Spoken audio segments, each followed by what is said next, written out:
Olá pessoal, bem-vindos a mais uma videoaula. E nessa a gente vai fazer a nossa revisão para a prova, certo? Eu vou resolver algumas questões aqui junto com vocês. E as questões da prova estão exatamente iguais, assim, ou muito parecidas com essas daqui, certo?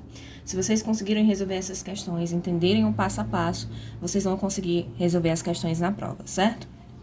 Então vamos lá começar. A primeira questão, ela diz o seguinte: um objeto maciço em forma de paralelepípedo, né, aquele bloquetezinho, é arrastado num plano horizontal por uma força constante de 10 newtons. Então, essa é a força aplicada no bloco, ok? Essa força forma um ângulo de 55 graus com o deslocamento. Então, a força F igual a 10 newton e ela forma um ângulo de 55 graus com o deslocamento. Então, o ângulo entre a força e o deslocamento é de 55 graus. E o deslocamento é de 60 centímetros. E ele informa que o cosseno de 55 graus é 0,57. E aí ele pede, determine o trabalho realizado pela força F. Pessoal, trabalho a gente sabe que é força deslocamento vezes o cosseno do ângulo. Que ângulo é esse? É o ângulo entre a força, né? Entre o vetor força e o deslocamento do objeto que está sofrendo aquela força, certo? Então, dependendo desse ângulo, a gente falou disso já na aula sobre trabalho, né? Esse trabalho pode ser mínimo ou máximo, né? Ele varia entre o mínimo, quando a força está sendo aplicada no sentido contrário ao do movimento, né, na mesma direção em sentido contrário, e ela é máxima quando a força estiver sendo aplicada na mesma direção e mesmo sentido que o objeto. Entre uma coisa e outra, eu tenho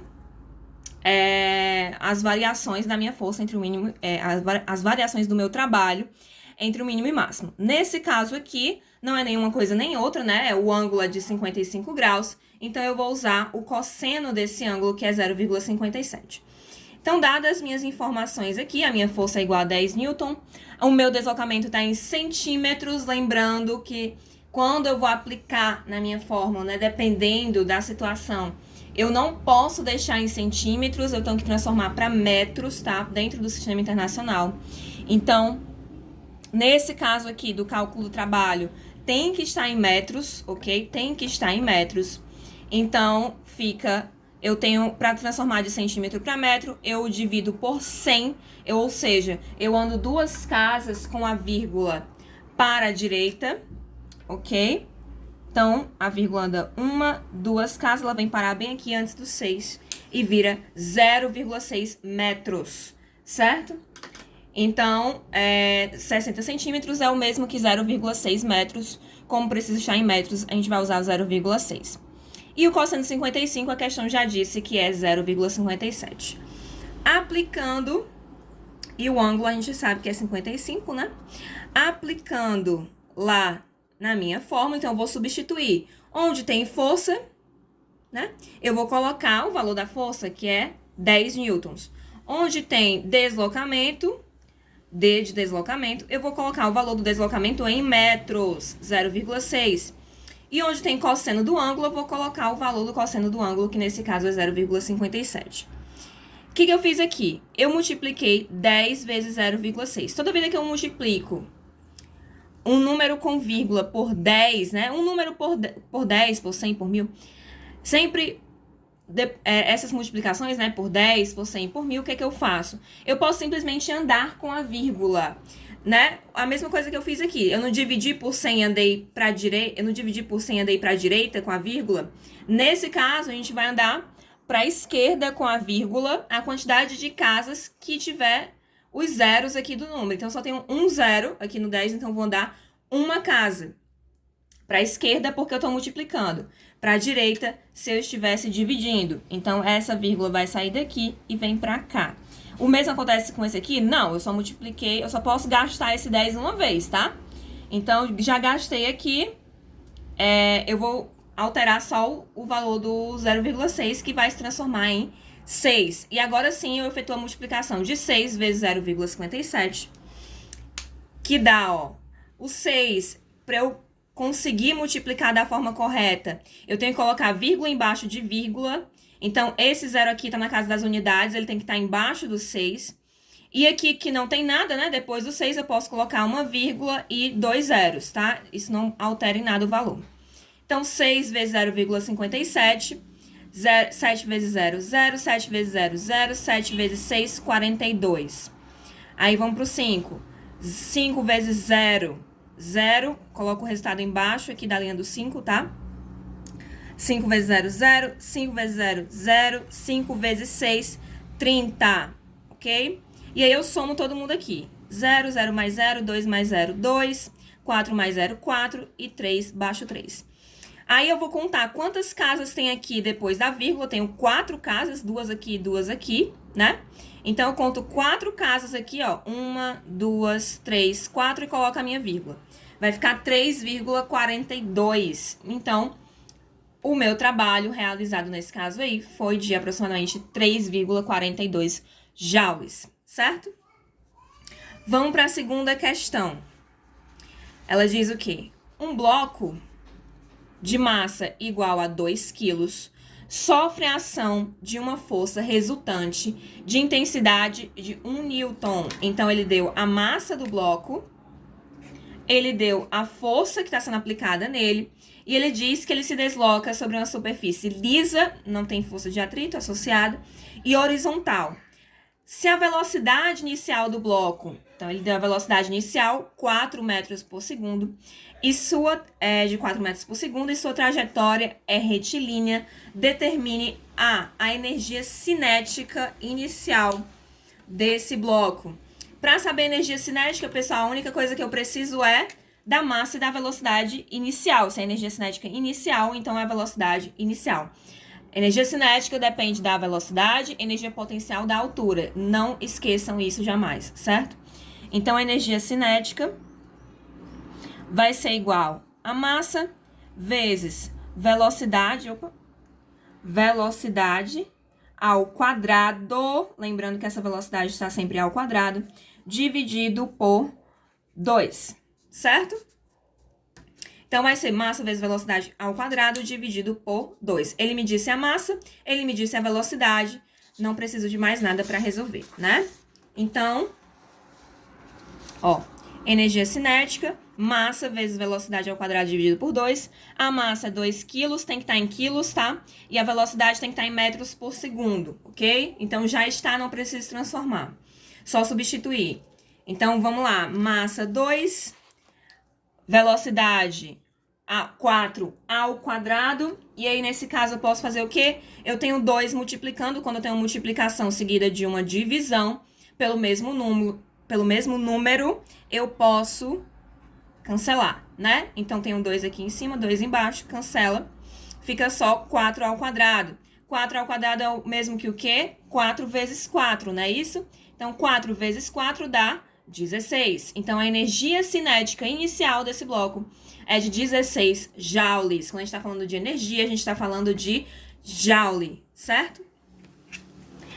Trabalho também é em joule, porque trabalho é energia, ok?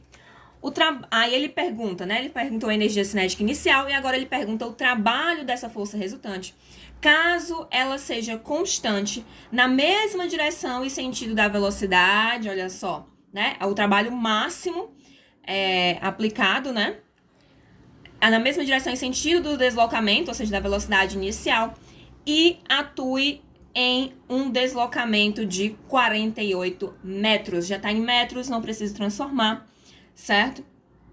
Então, nesse caso aqui, eu vou pegar o valor da força que ele disse lá no início, que é 1 newton, o valor do deslocamento que ele falou agora, que são 48 metros, e o ângulo, se ele está dizendo que está na mesma direção e mesmo sentido, pessoal, o ângulo é 0, tá? E cosseno de 0, porque a gente usa o cosseno, né? Cosseno de 0 é igual a 1. É o valor máximo do cosseno. Então, eu vou substituir 1 aqui. Então, vai ser força, que é 1, vezes o deslocamento, que é 48 metros, vezes o cosseno do ângulo, que também é 1.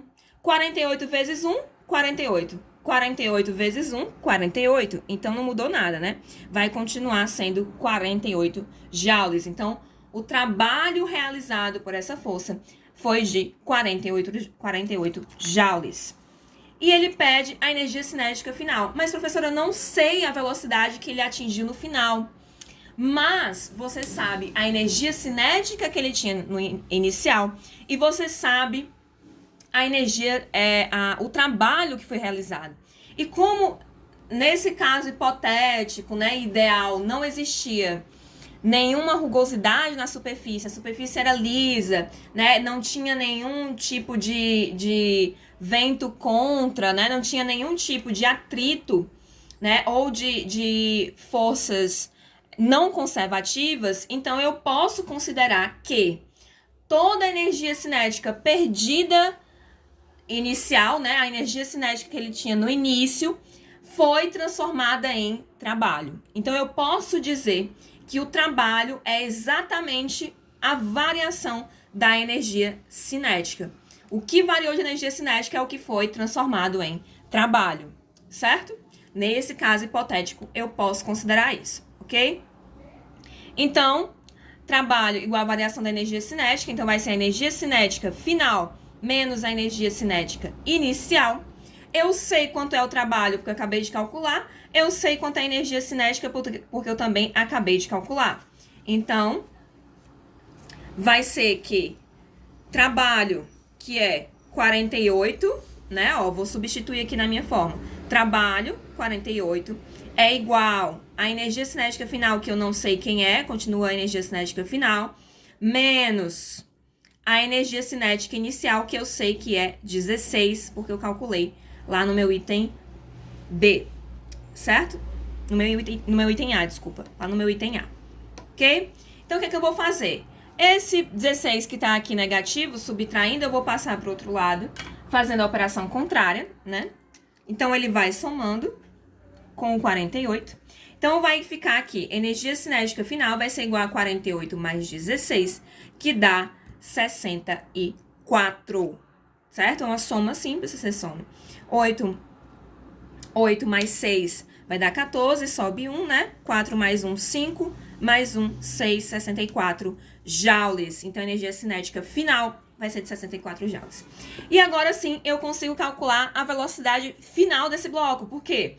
Porque eu tenho a energia cinética final e eu tenho a massa dele. Então, eu tenho duas dessas três informações que tem aqui na minha... Dessas três variáveis que tem na minha equação. Eu consigo encontrar... Se eu tenho duas, eu consigo encontrar a terceira, tá? A regra é essa. Então, eu tenho a energia cinética final e eu tenho a massa. Falta só a velocidade final. Então, eu vou substituir, ó. Onde tem energia cinética final, eu vou escrever o meu 64, que é a energia cinética final, tá?